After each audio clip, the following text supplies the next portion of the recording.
ରାତି 2ଟା ଘନ ଅନ୍ଧକାର ଏବଂ ଏକ ରକ୍ତାକ୍ତ କାହାଣୀ। ଯେଉଁ ରାତିରେ ଅବିନାଶ ନିଜର ଲିଭ୍-ଇନ୍ ସମ୍ପର୍କକୁ ଆଇନଗତ ସ୍ୱୀକୃତି ମିଳିବାର ଖୁସି ପାଳୁଥିଲେ, ସେହି ରାତିରେ ହିଁ ତାଙ୍କ ପ୍ରେମିକାର ରକ୍ତରେ ତାଙ୍କ ହାତ କାହିଁକି ରଙ୍ଗୀନ ହୋଇଗଲା। ନମସ୍କାର, ଶ୍ରୁତି ସାହିତ୍ୟରେ ଆସନ୍ତୁ ଆଜି ଶୁଣିବା ଏକ ଗଳ୍ପ, ଷଡ଼ଯନ୍ତ୍ର। ପ୍ରୟାଗରାଜ ସହରର ସନ୍ଧ୍ୟା ସବୁବେଳେ ଟିକେ ଭିନ୍ନ। ଗଙ୍ଗା ଆଉ ଯମୁନାର ସଙ୍ଗମ ପରି ଏଠାରେ ପୁରାତନ ସଂସ୍କାର ଆଉ ଆଧୁନିକ ଚିନ୍ତାଧାରାର ଏକ ଅଜବ ମିଶ୍ରଣ ଦେଖିବାକୁ ମିଳେ। ସହରର ଗୋଟିଏ କୋଣରେ ଥିବା ସ୍କାଏ ଭ୍ୟୁ ଆପାର୍ଟମେଣ୍ଟର 20 ତାଲା ବିଶିଷ୍ଟ କୋଠାଟା ଆକାଶକୁ ଛୁଇଁବାକୁ ଚେଷ୍ଟା କରୁଥିଲା।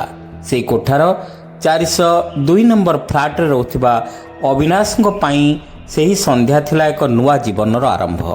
ଅବିନାଶ ଜଣେ ସୁଦର୍ଶନ ଆଉ ଗମ୍ଭୀର ସଫ୍ଟୱେୟାର ଇଞ୍ଜିନିୟର। ତାଙ୍କ ଆଖିରେ ସବୁବେଳେ ଏକ ଅକୁହା କଷ୍ଟ ଲୁଚି ରହିଥାଏ। 10 ବର୍ଷ ତଳେ ପରିବାରର ଇଚ୍ଛାରେ ସେ ସୁଚିତ୍ରାଙ୍କୁ ବିବାହ କରିଥିଲେ, କିନ୍ତୁ ବିବାହର କିଛି ବର୍ଷ ପରେ ସେ ଅନୁଭବ କଲେ ଯେ ସେମାନଙ୍କ ମନର ମିଳନ କେବେ ହୋଇନାହିଁ। ସୁଚିତ୍ରାଙ୍କର ଜିଦ୍ ଏବଂ ଅବିନାଶଙ୍କର ଚୁପଚାପ ସ୍ୱଭାବ ଭିତରେ ଘରଟା ଏକ ରଣକ୍ଷେତ୍ର ପାଲଟି ଯାଇଥିଲା। ଶେଷରେ ସେମାନେ ଅଲଗା ରହିବାକୁ ନିଷ୍ପତ୍ତି ନେଲେ, କିନ୍ତୁ ଆଇନଗତ ଜଟିଳତା ଯୋଗୁଁ ଛାଡ଼ପତ୍ର ହୋଇପାରିନଥିଲା। ଏହି ଶୂନ୍ୟତା ଭିତରେ ଅବିନାଶଙ୍କ ଜୀବନକୁ ଆସିଥିଲେ ମେଘନା। ମେଘନା ଜଣେ ଫ୍ରିଲାନ୍ସ ଇନଭେଷ୍ଟିଗେଟିଭ୍ ଜର୍ଣ୍ଣାଲିଷ୍ଟ। ସେ ନିର୍ଭୀକ, ସ୍ପଷ୍ଟବାଦୀ, ଜୀବନକୁ ନିଜ ସର୍ତ୍ତରେ ବଞ୍ଚିବାକୁ ଭଲ ପାଆନ୍ତି। ଅବିନାଶଙ୍କ ସହ ତାଙ୍କର ଗୋଟେ କାଫେରେ ଦେଖା ହୋଇଥିଲା। ଧୀରେ ଧୀରେ ସେମାନଙ୍କର ବନ୍ଧୁତା ପ୍ରେମରେ ପରିଣତ ହେଲା। ସେମାନେ ଜାଣିଥିଲେ ଯେ ସମାଜ ସେମାନଙ୍କୁ କେବେ ଗ୍ରହଣ କରିବ ନାହିଁ, ତଥାପି ସେମାନେ ଲିଭ୍-ଇନ୍ ସମ୍ପର୍କରେ ରହିବାକୁ ସାହସ କଲେ। ସେଦିନ ଟିଭିରେ କୋର୍ଟଙ୍କର ନିଷ୍ପତ୍ତି ପ୍ରସାରିତ ହେଉଥିଲା। ବିବାହିତ ପୁରୁଷଙ୍କର ଲିଭ୍-ଇନ୍ ସମ୍ପର୍କ ଅପରାଧ ନୁହେଁ। ଅବିନାଶ ମେଘନାଙ୍କ ଆଡ଼କୁ ଚାହିଁ ଟିକେ ହସିଲେ। ସେ ହସରେ ଆଶ୍ୱସ୍ତି ଥିଲା। ଦେଖ ମେଘନା, ଆଜି କୋର୍ଟ କହିଛନ୍ତି ଯେ ଆମେ ଅପରାଧୀ ନୁହଁ, ଆମ ସହମତି ହିଁ ଆମର ଶକ୍ତି। ମେଘନା କିନ୍ତୁ ଝରକା ବାହାରକୁ ଚାହିଁଥିଲେ। ସେଠାରେ ଘୋର ଅନ୍ଧକାର ମାଡ଼ି ଆସୁଥିଲା। ସେ ଧୀରେ ଧୀରେ କହିଲେ, ଅବିନାଶ, ଆଇନ ଆମକୁ ସୁରକ୍ଷା ଦେଇପାରେ, କିନ୍ତୁ ସମାଜର କ୍ରୋଧରୁ କିଏ ବଞ୍ଚାଇବ? ସେହି ସମୟରେ ଆପାର୍ଟମେଣ୍ଟର ସେକ୍ରେଟାରୀ ମିଷ୍ଟର ଦାସ ନିଜର ବାଲକୋନିରେ ଛିଡ଼ା ହୋଇ 402 ନମ୍ବର ଫ୍ଲାଟ ଆଡ଼କୁ ଦେଖୁଥିଲେ। ମିଷ୍ଟର ଦାସ ଜଣେ କଠୋରବାଦୀ ମଣିଷ, ଯିଏ ନିଜକୁ ନୈତିକତାର ଠିକାଦାର ବୋଲି ଭାବୁଥିଲେ। ତାଙ୍କ ମୁହଁରେ ଏକ କୁଟିଳ ହସ ଖେଳି ଯାଇଥିଲା। ରାତି ପ୍ରାୟ 1ଟାଏ। ଆକାଶରେ କଳା ବାଦଲ ଭର୍ତ୍ତି ହୋଇଯାଇଥିଲା। ହଠାତ୍ ବିଜୁଳି ମାରିଲା ଏବଂ ସହରର ବିଜୁଳି କଟିଗଲା। ଚାରିଆଡ଼େ ଘନ ଅନ୍ଧକାର। ସ୍କାଏ ଭ୍ୟୁ ଆପାର୍ଟମେଣ୍ଟର ଜେନେରେଟର ଚାଲିବାକୁ କିଛି ସମୟ ଲାଗିଲା। ସେହି 2 ମିନିଟ୍ର ଅନ୍ଧକାର ଭିତରେ 402 ନମ୍ବର ଫ୍ଲାଟରୁ ଏକ ଭୟଙ୍କର ଚିତ୍କାର ଶୁଣାଗଲା। ଯେତେବେଳେ ଆଲୁଅ ଆସିଲା, ସିକ୍ୟୁରିଟି ଗାର୍ଡ ରାମୁ ଦୌଡ଼ି ଯାଇ ଦେଖିଲା ଯେ 402 ନମ୍ବର ଫ୍ଲାଟର କବାଟ ଆଉଜା ହୋଇଛି। ସେ ଭିତରକୁ ଯାଇ ଯାହା ଦେଖିଲା, ସେଥିରେ ତାର ପିଳେହି ପାଣି ହୋଇଗଲା। ଡ୍ରଇଂ ରୁମ୍ ଚଟାଣରେ ମେଘନା ରକ୍ତ ଜୁଡ଼ବୁଡ଼ ଅବସ୍ଥାରେ ପଡ଼ିଥିଲେ। ତାଙ୍କ ବେକରେ ଏକ ଗଭୀର କ୍ଷତ ଥିଲା। ଅବିନାଶ ତାଙ୍କ ପାଖରେ ଆଣ୍ଠୁମାଡ଼ି ବସିଥିଲେ। ତାଙ୍କ ହାତରେ ଏକ ରକ୍ତଭିଜା ଛୁରୀ ଥିଲା ଏବଂ ତାଙ୍କର ଶରୀର ଥରୁଥିଲା। କିଛି ସମୟ ପରେ ପୋଲିସ ସାଇରନ୍ ଶବ୍ଦରେ ସାରା ସୋସାଇଟିଟା ଥରି ଉଠିଲା। ଇନ୍ସପେକ୍ଟର ବିକ୍ରମ, ଯାହାଙ୍କୁ ସହରର ସବୁଠାରୁ ଚତୁର ଅଫିସର କୁହାଯାଏ, ସେ ଘଟଣାସ୍ଥଳରେ ପହଞ୍ଚିଲେ। ମେଘନାଙ୍କୁ ତୁରନ୍ତ ହସ୍ପିଟାଲ ପଠାଗଲା। ତାଙ୍କର ଅବସ୍ଥା ଅତି ସଙ୍କଟାପନ୍ନ ଥିଲା। ବିକ୍ରମ ଅବିନାଶଙ୍କୁ ଚାହିଁଲେ। ଅବିନାଶ କିଛି କହିବା ପୂର୍ବରୁ ମିଷ୍ଟର ଦାସ ପାଟି କରି କହିଲେ, ସାର୍, ମୁଁ ଆଗରୁ ଜାଣିଥିଲି ଏ ଲୋକଟା ଚରିତ୍ରହୀନ। ତାଙ୍କ ସ୍ତ୍ରୀ ମଧ୍ୟ ସମାନ କଥା କହୁଥିଲେ। ଆଜି କୋର୍ଟର ନିଷ୍ପତ୍ତି ପରେ ସେ ହୁଏତ ଭାବିଥିଲା ସେ ମେଘନାକୁ ମାରିଦେଲେ ବି କେହି କିଛି ତାର କରିପାରିବେ ନାହିଁ। ଦେଖନ୍ତୁ, ତା ହାତରେ ଛୁରୀ ଅଛି। ଅବିନାଶ କଇଁ କଇଁ ହୋଇ କାନ୍ଦି ଉଠିଲେ। ନା ସାର୍, ମୁଁ ମାରିନି। ଅନ୍ଧାର ଭିତରେ କେହି ଜଣେ ମୁଖା ପିନ୍ଧି ଆସିଥିଲା। ମୁଁ ତାହା ସହ ଲଢ଼ିବାକୁ ଚେଷ୍ଟା କଲି, କିନ୍ତୁ ସେ ମେଘନାକୁ ଆଘାତ କରି ଝରକା ବାଟେ ଡେଇଁ ପଳାଇଲା।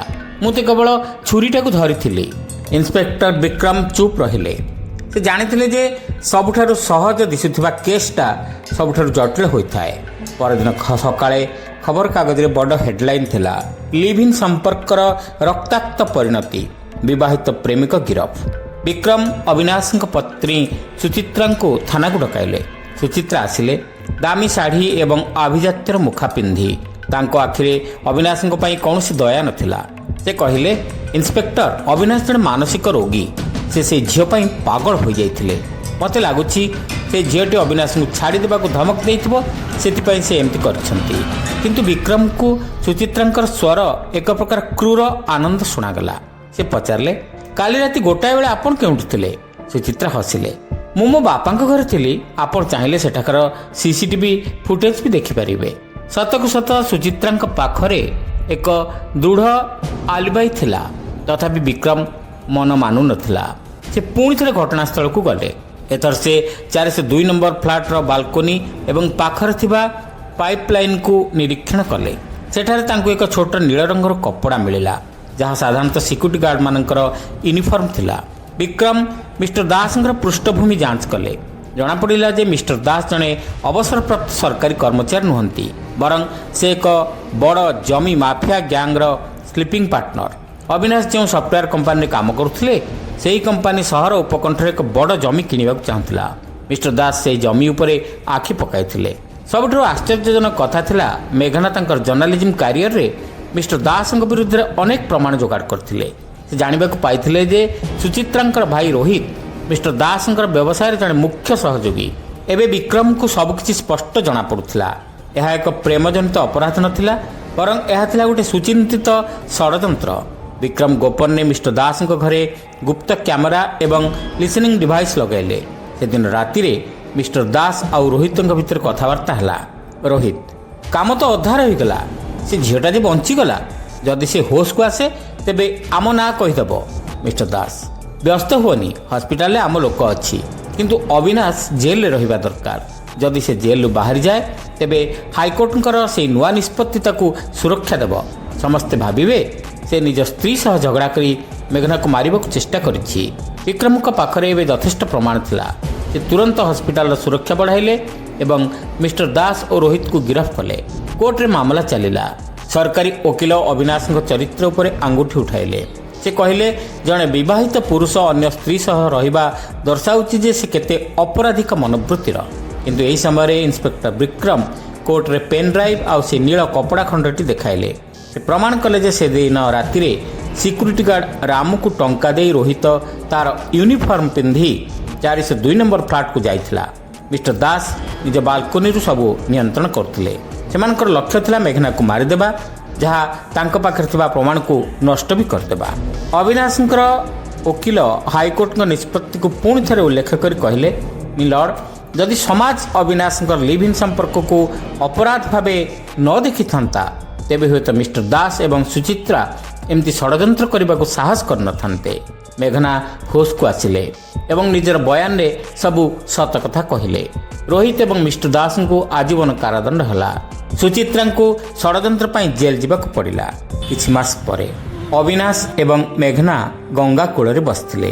ଅବିନାଶ କହିଲେ, ମେଘନା, ଆଜି ମୁଁ ଅନୁଭବ କରୁଛି ଯେ ଆମ ସ୍ୱାଧୀନତା କେବଳ ଏକ ନିଷ୍ପତ୍ତି ନୁହେଁ, ଏହା ଏକ ସଂଗ୍ରାମ। ମେଘନା ହସିଲେ। ସତ କହିଲ ଅବିନାଶ, ଆହ୍ଲାବାଦ ହାଇକୋର୍ଟଙ୍କର ସେହି ଗୋଟିଏ ଲାଇନ୍ ଆଜି ଅନେକଙ୍କର ଜୀବନ ବଦଳାଇ ଦେଇଛି। ଯଦି ଆଜି ଆଇନ ଆମ ସହ ନଥାନ୍ତା ତେବେ ହୁଏତ ସମାଜର ନୈତିକତା ଆମକୁ ଆଜି ଫାଶୀ ଖୁଣ୍ଟରେ ଝୁଲାଇ ଦେଇଥାନ୍ତା। ସୂର୍ଯ୍ୟ ଅସ୍ତ ହୋଇଥିଲେ, କିନ୍ତୁ ସେମାନଙ୍କ ଜୀବନରେ ଏକ ନୂଆ ସୂର୍ଯ୍ୟୋଦୟର ଆଭା ଦେଖାଯାଇଥିଲା।